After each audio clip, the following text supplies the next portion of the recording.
Ce que je vais vous montrer maintenant est quelque chose que beaucoup de gens ont essayé de cacher. Ils ne veulent pas que vous le sachiez. Une femme a été déclarée cliniquement morte. Son corps était déjà en train de faiblir. Les médecins avaient perdu espoir. Mais ce qui s'est passé dans les prochaines minutes va ébranler tout ce que vous croyez sur la vie et la mort.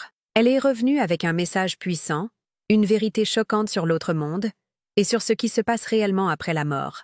Préparez-vous, car ce que vous êtes sur le point d'entendre maintenant peut complètement transformer votre façon de voir la vie, la peur, et même votre propre existence. Vous êtes-vous déjà demandé ce qui se trouve au-delà? Avez-vous déjà pensé que la mort n'était pas la fin, mais le début de quelque chose d'infiniment plus grand? Restez avec moi jusqu'à la fin, car cette histoire n'est pas une fiction. C'est réel, c'est documenté, et c'est absolument époustouflant. Dites-moi dans les commentaires d'où vous regardez cette vidéo et écrivez le mot-clé « vivant » si vous croyez aussi que la conscience ne meurt jamais. Avant que tout cela n'arrive, Anita Moorjani était une personne comme les autres.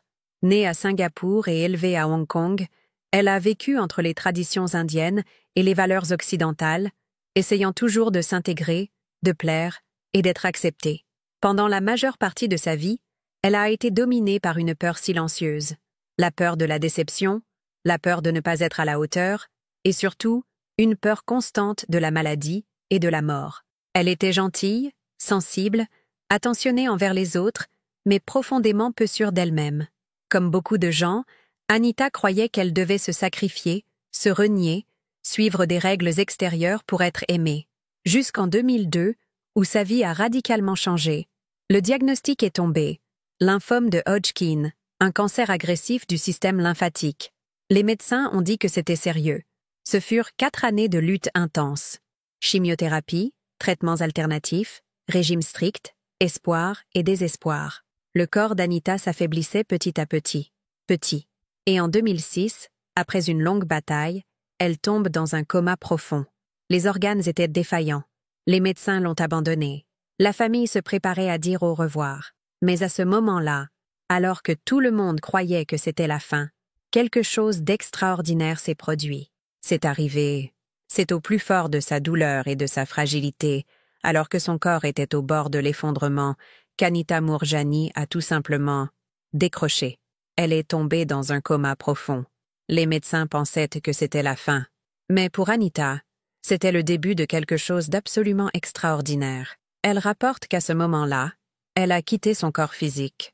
Elle pouvait le voir de l'extérieur, allongé dans le lit d'hôpital, entouré de machines, de médecins, de larmes et de désespoir. Mais elle n'avait aucune peur. Pour la première fois depuis des années, j'ai ressenti de la paix. Une paix absolue, indescriptible. Tout était lumière, légèreté et silence. Non pas le silence du vide, mais le silence d'un accueil profond, comme si elle était revenue d'où elle venait. Je me suis sentie chez moi, dira-t-elle plus tard. Dans cet espace hors du temps et de la matière, Anita a rencontré des êtres de pure lumière, conscience qui transmettait l'amour inconditionnel, sans mots, seulement avec présence. Parmi eux, elle reconnut l'esprit de son père, décédé depuis des années. Avant, il communiquait par la pensée, par la vibration, et le message était clair. Elle était aimée exactement comme elle était. Ça a toujours été le cas. Ce sera toujours le cas. Il n'y avait aucune douleur. Il n'y avait aucune culpabilité. Il n'y a pas eu de procès. Juste un profond sentiment d'unité avec tout et tout le monde. Elle comprit, sur ce plan, que sa véritable essence était illimitée, éternelle, et que la maladie qui la consumait n'était que le reflet d'années de vie dans la peur, dans l'abandon de soi. Et donc, face au choix entre rester là, dans ce lieu de lumière et de plénitude, ou retourner dans son corps malade, Anita a choisi de revenir. Mais elle ne reviendrait pas de la même manière. Quelque chose d'immense s'était réveillé. Quand Anita est revenue dans son corps, elle n'était plus la même personne. L'expérience qu'elle a vécue de l'autre côté lui a apporté des révélations qui allaient changer sa vie et sa façon de voir l'existence.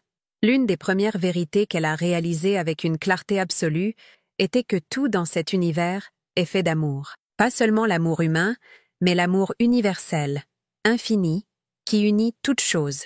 Le autre côté n'était pas un lieu de jugement ou de punition, comme beaucoup de gens le craignent. Au contraire, c'était un espace d'acceptation et de compréhension totale. Elle a été guidée par la prise de conscience qu'il n'y a pas d'erreur, qu'il n'y a pas d'échec. La vie, avec toutes ses difficultés et ses défis, est une opportunité d'apprendre à s'aimer soi-même et à aimer les autres inconditionnellement. Tout ce qui arrive fait partie d'un plan plus vaste, et la souffrance découle souvent de notre manque de compréhension de cette vérité. Anita a reçu une vision claire. Sa maladie, le cancer qui la consumait, n'était pas une punition, mais le reflet de sa peur profonde et de son déni de sa propre vie. Essence. Toute sa vie, elle s'est sacrifiée, essayant de plaire aux autres et s'éloignant de qui elle était vraiment. Elle se négligeait, se condamnait, et cela se manifestait physiquement dans sa santé.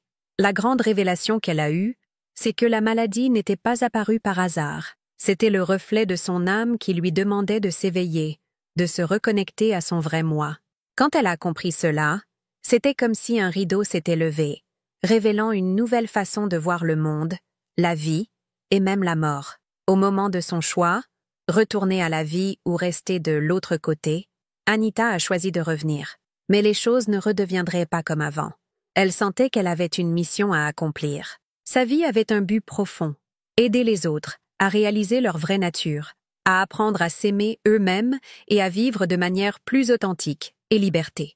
Elle sentait que son expérience n'était pas une coïncidence, mais un appel à quelque chose de plus grand, quelque chose qui transcende les limites du corps physique.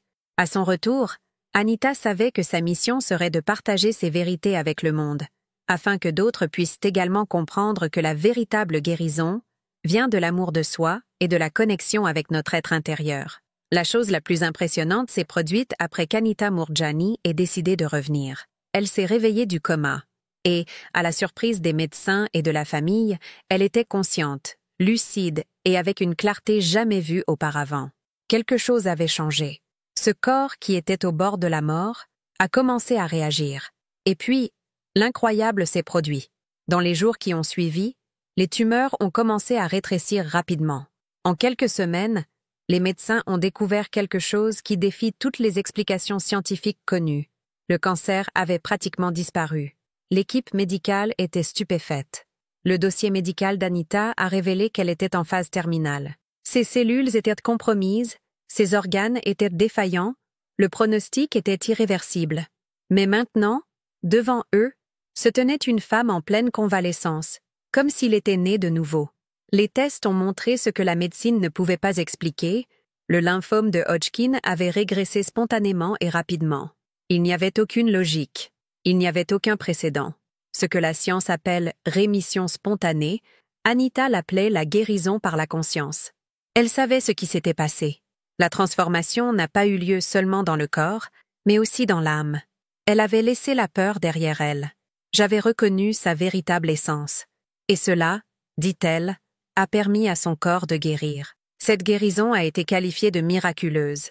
Et à ce jour, elle est étudiée et débattue par les médecins, les scientifiques et les chercheurs sur les expériences de mort imminente. Anita n'est pas simplement revenue à la vie. Elle est revenue avec un message, une mission, et la preuve vivante que l'impossible peut arriver, lorsque nous nous reconnectons, avec qui nous sommes vraiment.